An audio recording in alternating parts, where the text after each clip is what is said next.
Hey, what's up, YouTube?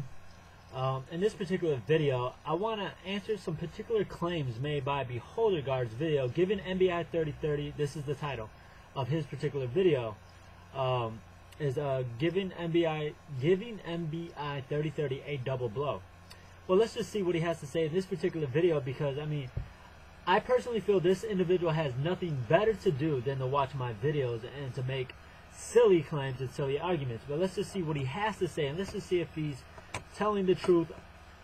I'm not going to call you a liar, but the sources you're using are in fact dubious. They're wrong, and it's not that you're maliciously lying, but you're deceived yourself, and therefore what you're saying is wrong.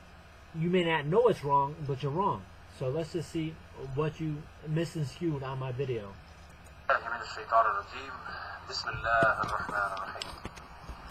Today, I will be giving a double blow to MBI3030. Here I have the videos that I want ready, that I will be refuting. And here I have, here on Wikipedia, an official source. He goes to Wikipedia for a quote-unquote official source. Now, if you ever done any theological papers, essays, and stuff like that, your teachers will laugh at you for using Wikipedia as an academic source. Wikipedia is not accepted in the realm of academia. It's not accepted in the realm of theology. So I don't never go to Wikipedia to get my theological information. Where do? I go to theological sources. I go to the books. I go to accurate sources, because anybody can basically write for Wikipedia, submit their whatever they do. But Wikipedia is not an accurate source. But let's just see what you have to say. Okay, let's listen to the first part, which I will be refuting mentally. I will be exposing him for his lies. Expose me for my lies. Sir, I'm not lying, but once again, what you're going to do is do it an ad hominem argumentation, which is fallacious, and you're going to post a straw man argument. You're going to assume before you even get the facts together. Once again, it's not your fault, but it's the spirit within you. Turn to Christ. Listen to this. Listen to this. Let's say some facts. Matthew, Mark, and Luke were all written before 70 AD. Matthew, Mark, and Luke were all written before 70 AD. Isn't that what he said? It's quite clear. I did. And then in this part, he goes to Wikipedia, goes to a non-theological source, which Wikipedia has later dates for the for Matthew, Mark, and Luke. Why is that? I don't know why, but I talked to one of my professors today during lunch. He has his doctorate degree, fluent in Greek, and pretty much knows Bible history a lot better than I can ever. And I asked him a basic question: what's the dating of Matthew, Mark, Luke, and John? And basically said what I said in my previous video. They have to at least be before 70 AD. Why is that?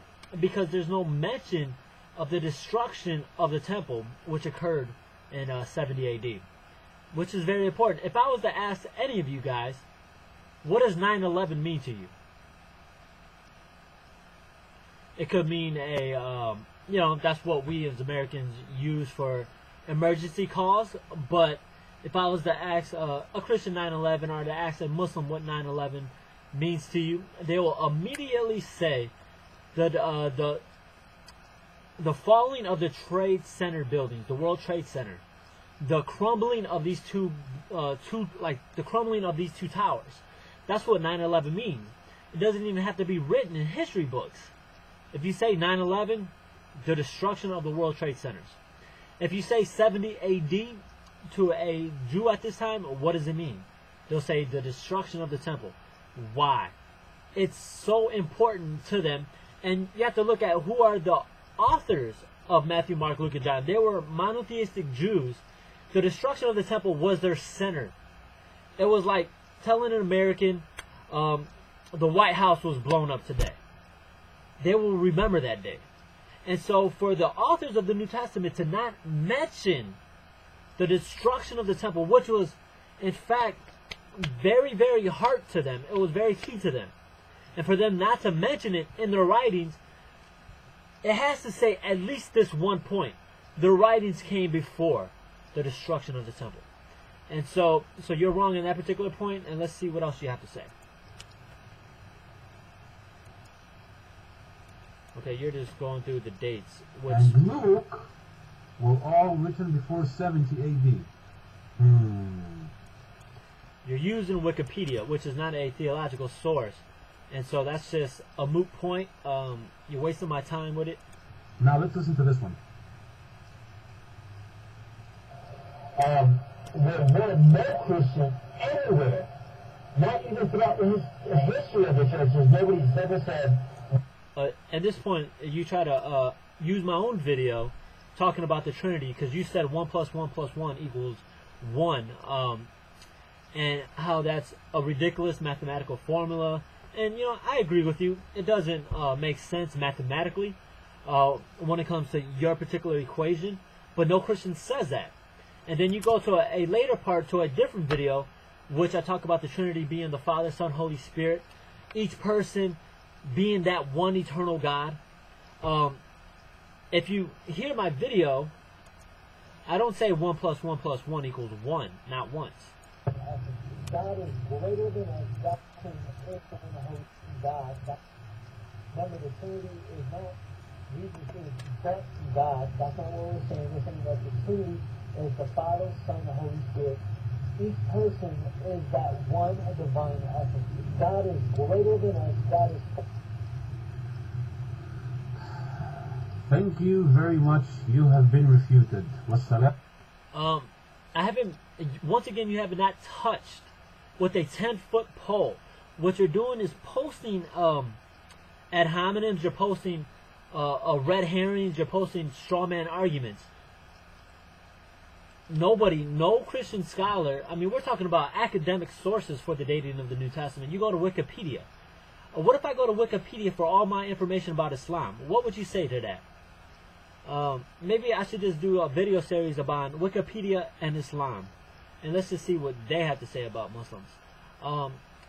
Also, that whole, you know, the destruction of the temple is very important, which you don't even mention, aren't even talking about, which is the thrust of my argument as to the writings, at least the writings of the New Testament. You don't touch it, and then you misinterpret what I'm saying when it comes to the Father, Son, Holy Spirit. I'm not saying 1 + 1 + 1 equals 1. What I'm saying is that one divine essence is Father, Son, Holy Spirit. If you want a mathematical formula because you want to be logical or what have you in your own twisted mind, is 1 × 1 × 1 equals 1. Quote me right and in context. Take care. God bless.